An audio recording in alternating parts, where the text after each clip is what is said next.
up and I'm on. The truth is that my relationship with Dawson's Creek was that I wrote for it for a couple of years, and before that I wrote for a show called Freaks and Geeks.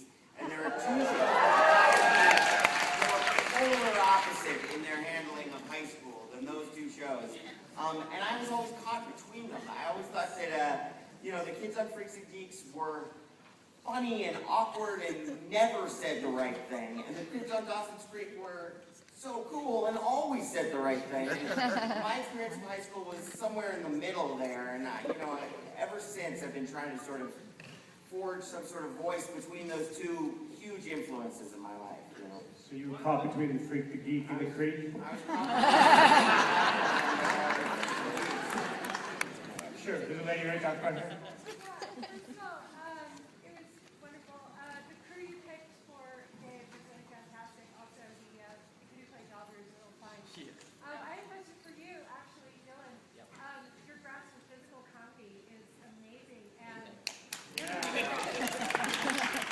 Complimented Dylan about his grasp of physical comedy. But I wanted to hear more. Jumping off the roof. How much fun was that? Okay, the question is about him seeing when you're going to jump off the roof.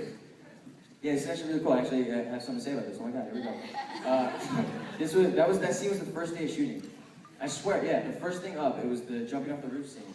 And they had the whole stunt crew there and everything, and like they were just like, are you gonna be cool jumping off the roof? I'm like, I want to jump off. I want to try it a couple times at least. You put a mat down. But I want to try it.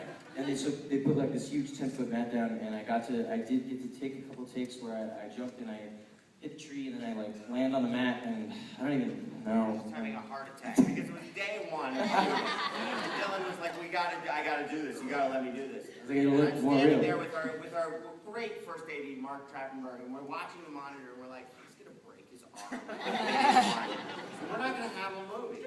And I was like, okay, let him do it again. He's like, one more time. And when he's climbing out of that window, he was scraping his belly along the roof of the house. And at the end of the day, he's like, dude, look at this. His belly was like just blood and scabs. I don't think he's a really serious actor. It's actually another funny thing. I cut my wrist on the first shot, and I'm even supposed to have like a scraped wrist, and like in the screenplay, it's a plot line. Like I'm supposed to have a scraped wrist, and first take, I accidentally like cut up my wrist going out, and we're just kind of like, wait, does this work? Then we had to shoot everything prior in the movie, like to me cutting my wrist with the bloody wrist every day, covering it up. So that actually did not work at all. It didn't work. It was a subtle thing, and it was an idea that I'm not sure how important it ended up being, but there was a Band-Aid on Dylan's arm the entire time. Yeah. And in the most emotional moments of his work, it was constantly falling off. And he would say something, he'd do something great, and just in the corner of the frame, you'd see this Band-Aid peel.